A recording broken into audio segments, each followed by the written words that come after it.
In my church, we sing a song that says, "From the moment that I wake up until I lay my head, I will sing of the goodness of God." I don't know how many people in here can say that. I know I can't. But my grandfather certainly can. From the moment that he woke up until he laid his head, his life was a testament to the goodness of God. And I thank all of you for being here to celebrate this life. To the presidents and first ladies, it is a great honor to have you here. You know the human side of the American presidency like no others, and we appreciate you. To the vice presidents, other distinguished guests, and friends of all kinds, thank you for being here. To those of you who came from all across the world, thank you for being here to celebrate and pay tribute to my grandfather. I say grandfather, but we called him Pawpaw, as many of you know. We called my grandmother Mom Carter, so we spent our time talking about Mom and Pawpaw, and mostly, speaking of the human side of the presidency, just letting people know that they were regular folks. Yes, they spent 4 years in the governor's mansion and 4 years at the White House, but the other 92 years they spent at home in Plains, Georgia. And one of the best ways to demonstrate that they were regular folks is to take them by that home. First of all, it looks like they might have built it themselves. Second of all, my grandfather was likely to show up at the door in some 70s short shorts and Crocs. And then you'd walk in the house and it was like thousands of other grandparents' house all across the South. Fishing trophies on the walls. The refrigerator, of course, was papered with pictures of grandchildren and then great-grandchildren. Their main phone, of course, had a cord and was stuck to the wall in the kitchen, like a museum piece. And demonstrating their Depression-era roots, they had a little rack next to the sink where they would hang Ziploc bags to dry.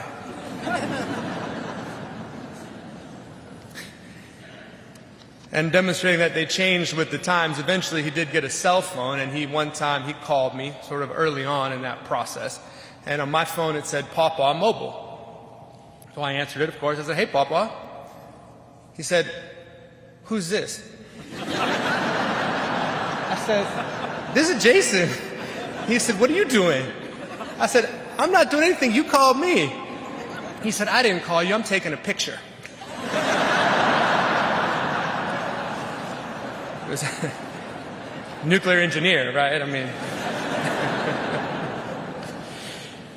they were small-town people who never forgot who they were and where they were from, no matter what happened in their lives. But I recognize that we are not here because he was just a regular guy. As you've heard from the other speakers, his political life and his presidency for me was not just ahead of its time, it was prophetic. He had the courage and strength to stick to his principles even when they were politically unpopular. As governor of Georgia half a century ago, he preached an end to racial discrimination and an end to mass incarceration. As president in the 1970s, as you've heard, he protected more land than any other president in history. 50 years ago, he was a climate warrior who pushed for a world where we conserved energy, limited emissions, and traded our reliance on fossil fuels for expanded renewable sources. And by the way, he cut the deficit, wanted to decriminalize marijuana, deregulated so many industries that he gave us cheap flights and, as you heard, craft beer. Basically, all of those years ago, he was the first millennial. And he could make great playlists, as we've heard as well.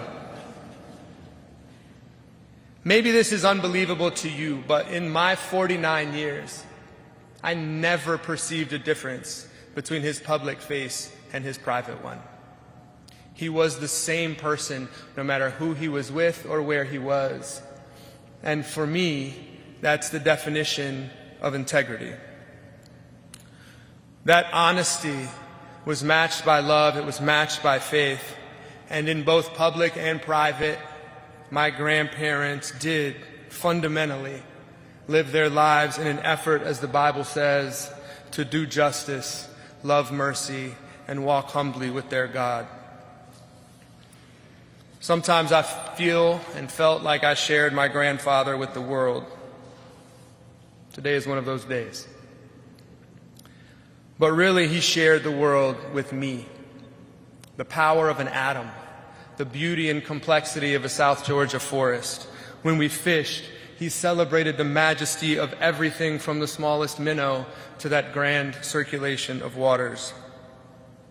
And he shared this love with my boys, taking these Atlanta public school kids out into the fields to show them about row crops and wild plums. In the end, his life is a love story. And of course, it's a love story about Jimmy and Rosalind and their 77 years of marriage and service. As the song says, they were the flagship of the fleet. And rest assured that in these last weeks, he told us that he was ready to see her again. But his life was also a broader love story, about love for his fellow humans and about living out the commandment to love your neighbor as yourself. I believe that that love is what taught him and told him to preach the power of human rights, not just for some people, but for all people. It focused him on the power and the promise of democracy, its love for freedom, its requirement and founding belief in the wisdom of regular people raising their voices, and the requirement that you respect all of those voices, not just some. That conviction made him a naval officer who believed and demonstrated, as you've heard, that the greatest power of America was not the military, but its values. And those values were personal to him, and he lived them both publicly and privately.